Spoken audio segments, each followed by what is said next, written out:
Assalamualaikum warahmatullahi wabarakatuh. Bertemu lagi di channel Aryadin. Kali ini saya akan membagikan soal SKB CPNS PGSD, yaitu FR SKB soal IPA.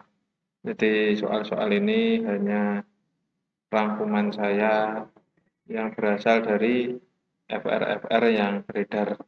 Sebelum lanjut, jika video ini bermanfaat untuk Anda semua, jangan lupa untuk subscribe dan share ke teman atau saudara dan tekan loncengnya untuk mengetahui update-update soal berikutnya.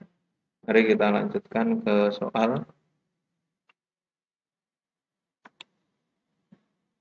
Teori yang menyatakan bahwa tata surya pada mulanya berbentuk awan yang sangat luas yang terdiri atas debu, gas hidrogen, dan gas helium adalah teori A. Big Bang, B. Planetesimal, C. Bintang kembar, D. Osilasi, dan E. Protoplanet. Pembahasannya, teori protoplanet disebut juga sebagai teori awan debu. Teori ini dikemukakan oleh seorang ahli astronomi Jerman bernama Carl von Weizsäcker pada 1940-an. Kemudian teori ini disempurnakan oleh Gerhard Kuiper pada 1950-an. Teori ini mengungkapkan bahwa tata surya pada mulanya berbentuk awan yang sangat luas yang terdiri atas debu, gas hidrogen, dan gas helium. Partikel-partikel awan ini kemudian saling tarik-menarik, berputar cepat dan teratur. Lama-kelamaan terbentuklah piringan cakram di mana bagian tengahnya menggelembung dan bagian tepinya menyempit. Inti cakram yang menggelembung lalu menjadi matahari, sedangkan bagian tepinya menjadi planet-planet. Jadi jawabannya adalah yang E, yaitu teori protoplanet. Kita lanjutkan ke soal nomor 2. Perhatikan pernyataan berikut. 1. Cagar alam, 2. Taman safari, 3. Kebun binatang, 4. Taman nasional, dan 5. Swaka marga satwa. Dari pernyataan tersebut, manakah yang termasuk pelestarian in situ? Jadi, pelestarian itu ada dua, ada ex situ dan in situ. Ini yang ditanyakan adalah pelestarian in situ. Yang A nomor 1, 2, dan 3, nomor yang B 1, 2, dan 4, C 1, 2, dan 5, D 1, 4, dan 5, dan yang E adalah 2, 4, dan 5.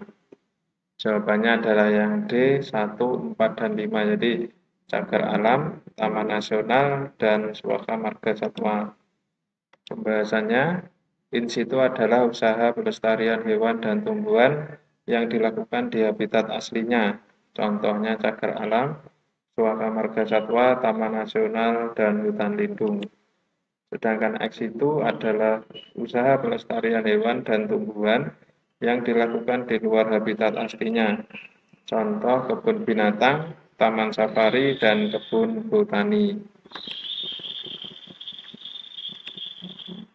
Soal berikutnya, di bawah ini yang merupakan sifat dan bayangan cermin cekung jika benda terletak lebih jauh dari 2 kali panjang fokus adalah A. Tegak sama besar maya, yang B. Tegak maya diperkecil, yang C. Maya tegak diperbesar, yang D. Nyata terbalik diperbesar, yang E. Nyata terbalik diperkecil.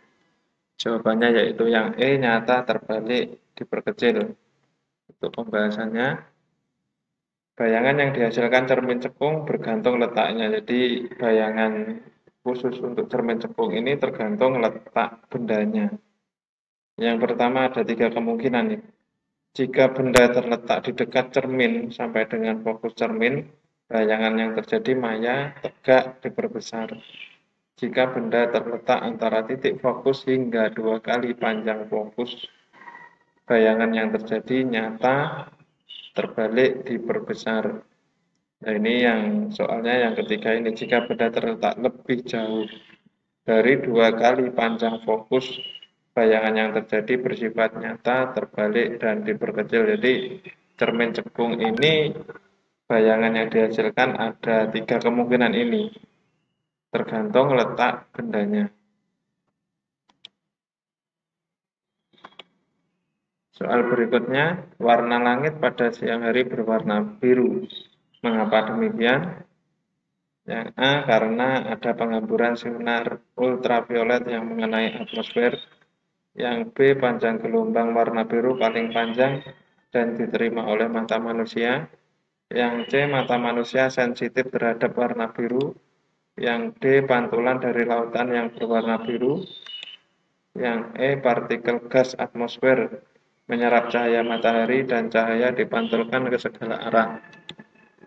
Jawabannya adalah yang E, yaitu partikel gas atmosfer menyerap cahaya matahari dan cahaya yang dipantulkan ke segala arah. Pembahasannya, cahaya putih yang jika dilewatkan bidang prisma maka akan terdispersi menjadi spektrum cahaya. Nah, begitu juga dengan cahaya matahari. Cahaya ini setelah masuk melewati atmosfer bumi akan terdispersi menjadi berbagai macam panjang gelombang. Masing-masing panjang gelombang ini akan muncul sebagai berbagai macam warna, seperti warna pelangi. Setiap warna dipancarkan pada ketebalan prisma yang berbeda. Panjang gelombang yang tinggi jika ditangkap oleh mata akan terlihat sebagai warna merah, oranye, dan kuning. Sedangkan panjang gelombang yang rendah dikenali oleh mata sebagai warna biru, ungu, dan hijau. Warna-warna yang memiliki panjang gelombang tinggi tadi akan diteruskan secara lurus, sedangkan warna-warna yang panjang gelombangnya rendah akan disebarkan ke segala arah. Itulah mengapa warna biru menjadi dominan di langit, karena warna biru dari cahaya matahari disebarkan ke segala arah. Jadi warna biru itu karena partikel gas atmosfer menyerap cahaya matahari dan cahaya itu dipantulkan ke segala arah.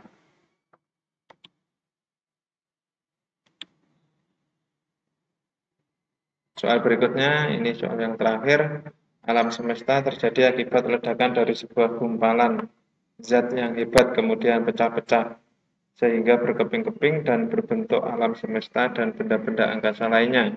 Pernyataan ini merupakan A, steady state theory, yang B, oscillating theory, yang C, Big Bang theory, yang D, nebular hypothesis, yang C, planetational theory. Jawabannya adalah yang C, yaitu teori Big Bang atau Big Bang theory. Pembahasannya, teori Big Bang dikemukakan oleh ilmuwan Belgia Abbe-Jos Lemaitre pada tahun 1927. Menurut teori Big Bang, alam semesta berasal dari keadaan panas dan padat yang mengalami ledakan dahsyat dan mengembang. Semua galaksi di alam semesta akan memuai dan menjauhi pusat ledakan. Pada model Big Bang, alam semesta berasal dari ledakan sebuah konsentrasi materi tunggal miliaran tahun yang lalu, secara terus-menerus berkembang sehingga lama-kelamaan menjadi lebih dingin seperti sekarang. Jadi teori Big Bang itu adalah gumpalan yang pecah. Jadi ya, mengalami ledakan yang dahsyat dan mengembang.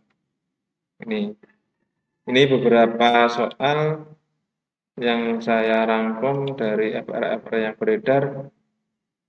Sekali lagi, jika video ini bermanfaat untuk Anda semua, jangan lupa untuk subscribe dan tekan loncengnya. Terima kasih jika ada salah kata ataupun dalam pembahasan kurang begitu jelas. Saya mohon maaf. Cukup sekian. Wassalamualaikum warahmatullahi wabarakatuh.